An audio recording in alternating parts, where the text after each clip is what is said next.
Hello students, पिछले lecture में हम लोगों ने पढ़ा था श्वसन वर्णक रेस्पिरेटरी पिगमेंट के बारे में। और आज हम लोग उसी का सेकंड पार्ट पढ़ेंगे। जो बाकी बचा हुआ पोर्शन था उसी को कंप्लीट करेंगे। तो पीछे हम लोगों ने जाना था रेस्पिरेटरी पिगमेंट्स क्या हैं और उनके मुख्य प्रकार, और दो रेस्पिरेटरी पिगमेंट्स की स्टडी कर ली थी। आज हम लोग फर्दर उसी को कंटिन्यू रखते हुए आगे का पार्ट पढ़ते हैं और इसे हम कहते हैं रेस्पिरेटरी पिगमेंट्स पार्ट 2। श्वसन वर्णक का भाग 2 हम लोग पढ़ेंगे आज। श्वसन वर्णक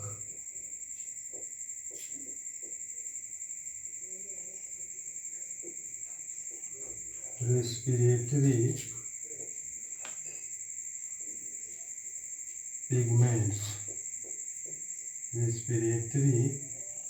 पिगमेंट्स और ये जो हमारा है ये पार्ट 2 है। इसके पहले हम पार्ट 1 का स्टडी कर चुके हैं। तो इसमें हमने पहले लेक्चर में बताया था कि श्वसन वर्णक क्या है। ये एक प्रकार के रंगीन तत्व होते हैं जो रुधिर में पाए जाते हैं, और इनका जो मुख्य कार्य होता है, ये जो श्वसनीय सतह होती है और जो रुधिर में पाई जाने वाली विभिन्न प्रकार की कोशिकाएं हैं, श्वसनीय सतह और रुधिर में पाई जाने वाली कोशिकाएं हैं, उनके मध्य में O2 और CO2 के आवागमन को नियंत्रित करते हैं। O2 और CO2 के आवागमन को सुनिश्चित करते हैं। तो ये रेस्पिरेटरी जो सरफेस होती है, श्वसनीय सतह और जो बॉडी में पाई जाने वाली जो सेल्स होती हैं, उनके मध्य में O2 CO2 के आवागमन को कंट्रोल करते हैं। तो इनको हम कह सकते हैं the respiratory pigments are the coloured substances which regulate the transportation of O2 and CO2 between the respiratory surface and the blood cells। तो इसकी डिफिनीशन और पीछे हम लोग इसके बारे में डिटेल स्टडी कर चुके हैं। और ये कॉन्जुगेटेड प्रोटीन्स होते हैं। इनको क्या कहते हैं? Conjugated proteins. और उसके साथ साथ हमने बताया था ये मेटल से और प्रोटीन से मिलकर के बने होते हैं। इससे मेटल प्लस प्रोटीन से मिलकर के बने होते हैं। और बताया था ये कॉन्जुगेटेड प्रोटीन्स है। क्या है? Conjugated proteins. इसको अधिक डिफाइन न करते हुए यहीं तक सीमित रखते हैं। ये कॉन्जुगेटेड प्रोटीन्स है, मेटल प्रोटीन से बने हैं। रेस्पिरेटरी सरफेस और सेल्स के बीच में O2 CO2 के ट्रांसपोर्टेशन को कंट्रोल करते हैं। पीछे हम लोगों ने पढ़ा था। और अब इसके बारे में हमने टाइप्स पर भी चर्चा की थी। पिछले लेक्चर में बताया था ये मुख्य रूप से 6 प्रकार के होते हैं। और उन 6 प्रकार में हमने बताया था हीमोग्लोबिन और ये पहला हम लोगों ने कंप्लीट कर लिया था। बहुत अच्छे से डिटेल में इसकी स्टडी की थी। जिनका पार्ट फर्स्ट छूट गया हो वो जाकर के देखें, पार्ट फर्स्ट पढ़ा हुआ है। और दूसरा हम लोगों ने इसके बाद में हीमोसाइनिन, ये जो रेस्पिरेटरी पिगमेंट है, श्वसन वर्णक, उसको भी पढ़ लिया था। उसके बाद में बचे हुए हैं हमारा तीसरा है हीमोइरिथ्रिन,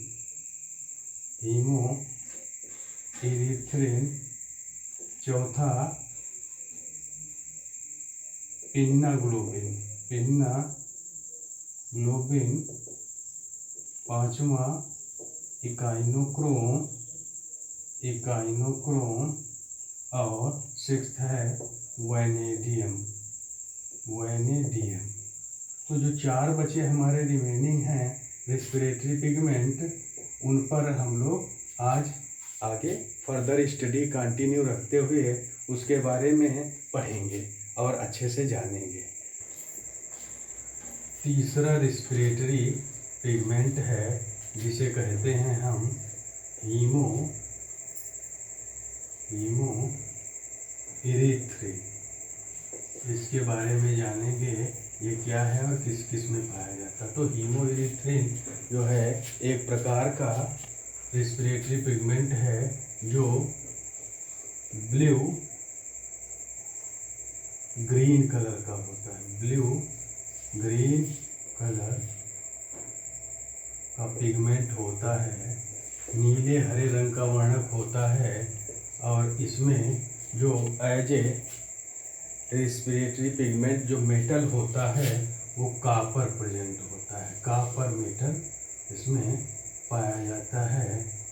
कापर एज इसमें मेटल होता है, और इसमें जो ये जो पाया जाता है ये इरिथ्रोसाइट्स में प्रेजेंट होता है। इरिथ्रोसाइट्स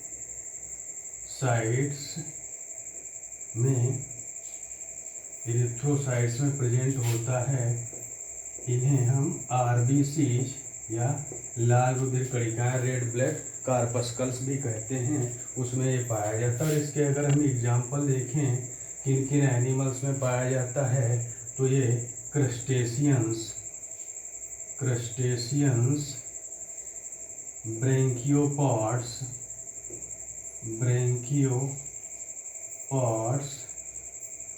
इनमें पाया जाता है। तो ये हमारा जो हीमो इरिथ्रिन है ये पिगमेंट है, इसमें ये एग्जाम्पल। हीमो इरिथ्रिन जो है पिगमेंट ये गैस्ट्रोपॉड्स में भी पाया जाता है। गैस्ट्रोपॉड्स में आने वाले जो एनिमल्स होते हैं उनमें भी पाया जाता है। इसके बाद में तीसरा जो रेस्पिरेटरी पिगमेंट है पिन्ना ग्लोबिन, वो आता है। पिन्ना ग्लोबिन जो रेस्पिरेटरी पिगमेंट है ये ब्राउन कलर का पिगमेंट होता है। ब्राउन कलर्ड पिगमेंट, ये भूरे रंग का श्वसनी वर्णक होता है, जिसे हम पिन्ना ग्लोबिन कहते हैं। इसके अलावा इसमें Mn, जिसे मैग्नीज कहते हैं, Mn मेटल पाया जाता है। मैग्नीज इसमें एक मेटल के रूप में पाया जाता है। और अगर आगे हम इसके बारे में जाने तो ये प्लाज्मा में डिजॉल्व रहता है। प्लाज्मा डिजॉल्व पिगमेंट होता है, ये प्लाज्मा में डिजॉल्व रहता है। और इसका एग्जाम्पल अगर हम देखें तो एग्जाम्पल के तौर पर इसमें जो आता है लैमेली ब्रांकस, जिसे पिन्ना कहते हैं, वो एग्जाम्पल के तौर पर इसमें पिन्ना ग्लोबिन पाया जाता है, इसीलिए इसको पिन्ना कहा जाता है। और ये पिन्ना ग्लोबिन के बारे में डिस्क्रिप्शन हो। इसके बाद हम लोग फिफ्थ जो रेस्पिरेटरी पिगमेंट है इकाइनोक्रोम, उसके बारे में जानेंगे। इकाइनोक्रोम जो रेस्पिरेटरी पिगमेंट है वो रेड कलर का होता है। रेड कलर्ड पिगमेंट, ये लाल रंग का वर्णक होता है। और इसकी जो दूसरी प्रॉपर्टी है, इसमें Fe जो आयरन है वो एज ए मेटल, एक धातु के रूप में आयरन Fe पाया जाता है इसमें। तीसरा ये सीलोमिक फ्लूइड में डिजॉल्व रहता है। Coelomic fluid dissolved, coelomic fluid में ये डिजॉल्व्ड रहता है। सीलोमिक फ्लूइड मीन्स होता है देहगुहीय तरल।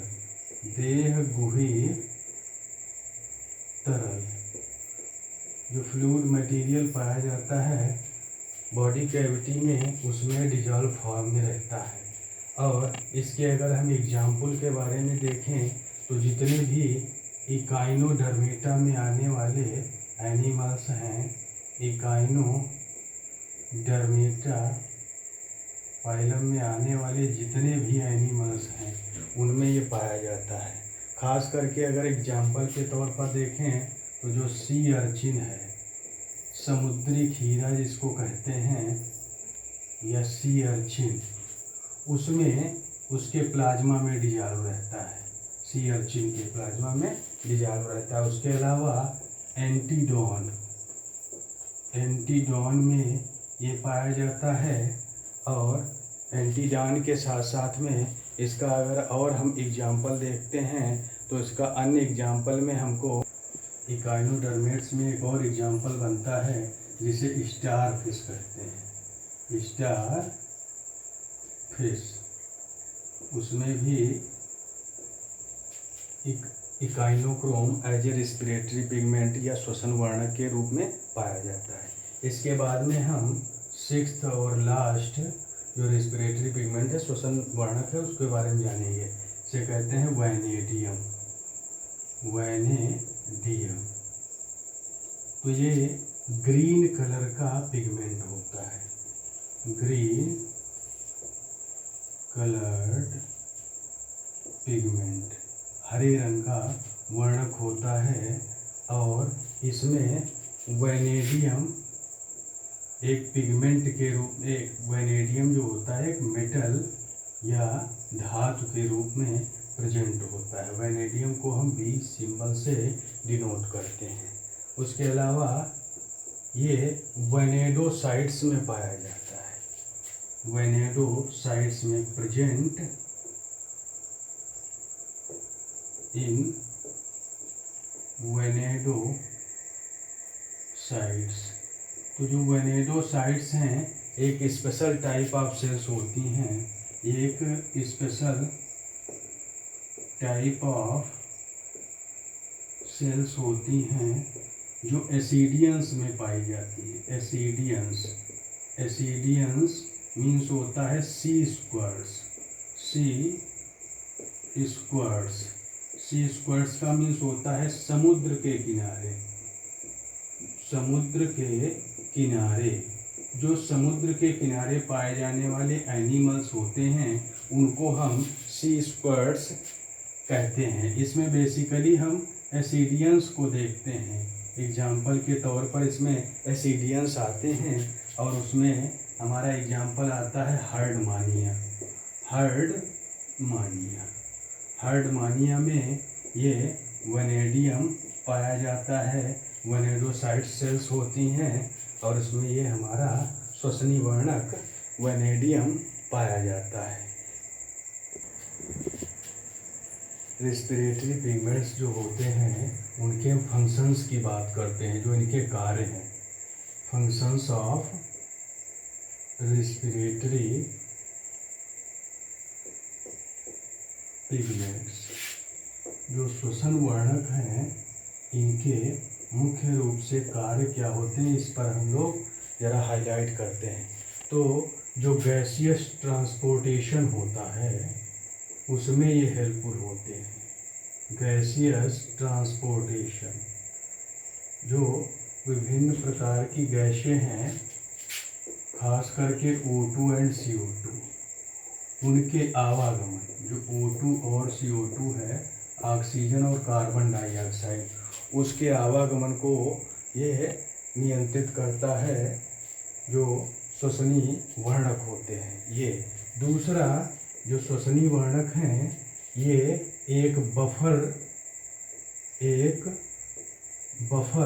सॉल्यूशन का काम करते हैं। एक बफर सॉल्यूशन एक प्रतिरोधी विलयन का कार्य करते हैं जो पीएच को कंट्रोल करता है। PH means hydrogen ion concentration, जो शरीर में हाइड्रोजन आयन की सांद्रता है उसको नियंत्रित करने का काम कौन करता है, जो रेस्पिरेटरी पिगमेंट है। श्वसनी वर्णक विभिन्न जीवों में पाए जाते हैं और ये इसका संतुलन बनाए रखते हैं, इसको बैलेंस करते हैं, प्रतिरोधी विलयन की तरह कार्य करते हैं। तीसरा, अगर हम तीसरे फंक्शन के बारे में जानना चाहें तो जो इनका तीसरा थर्ड फंक्शन है, ये जो गैसियस डिफ्यूजन होता है, ये जो गैसीय विसरण की क्रिया होती है ऑक्सीजन और कार्बन डाइऑक्साइड की, इसकी क्रिया को तेज कर देता है। खास करके जो गैसियस डिफ्यूजन, गैसीय विसरण की जो क्रिया होती है उसमें गैसियस जो डिफ्यूजन होता है उनको बढ़ाता है। Enhancing gradient, enhancing gradient, enhancing gradient means हुआ कि इसको बढ़ाने वाले घटक का कार्य करता है। ग्रेडियंट मीन्स घटक। इन्हांस माने बढ़ाना। तो ये एक प्रकार का ऐसा वर्णक है जो गैसीय विसरण की क्रिया को बढ़ाने वाले घटक का कार्य करता है, एक ऐसे सब्सटेंस का कार्य करता है। तीसरा, अगर हम इसके बारे में बात करें तो ये जो O2 है, ऑक्सीजन गैस, इसके स्टोरेज का काम करता है, स्टोरेज ऑफ O2। जो O2 है इसका शरीर में अधिक से अधिक स्टोरिंग करता है। पीछे हमने पढ़ा है, जानते हैं इसके बारे में, जो जैसे हीमोग्लोबिन को अगर एग्जाम्पल के तौर पर लें तो जो हीमोग्लोबिन होता है ये क्या करता है, जो ऑक्सीजन के साथ में बाउंड हो जाता है, बंध जाता है, उसको बांध लेता है और ऑक्सी हीमोग्लोबिन बनाता है। और ऑक्सी हीमोग्लोबिन ब्लड में जाकर के ऑक्सीजन को मुक्त कर देती है और फिर हीमोग्लोबिन दूसरी ऑक्सीजन को बाउंड करने के लिए, बांधने के लिए फिर फ्री हो जाता है। और इस तरह से सारे जितने भी रेस्पिरेटरी पिगमेंट्स हैं ये डिफरेंट एनिमल्स, ऑर्गेनिज्म में पाए जाते हैं और यही कार्य करते हैं, ऑक्सीजन बॉन्डिंग का काम करते हैं। इस तरह से इनको हम स्टोरेज पिगमेंट या स्टोरेज ग्रेडियंट भी कहते हैं। ये ऑक्सीजन की स्टोरिंग का काम करते हैं। तो ये हमारा आज का टॉपिक कंप्लीट होता है यहीं पर। कैसा लगा आप लोग कमेंट बॉक्स में बताइएगा। थैंक्स।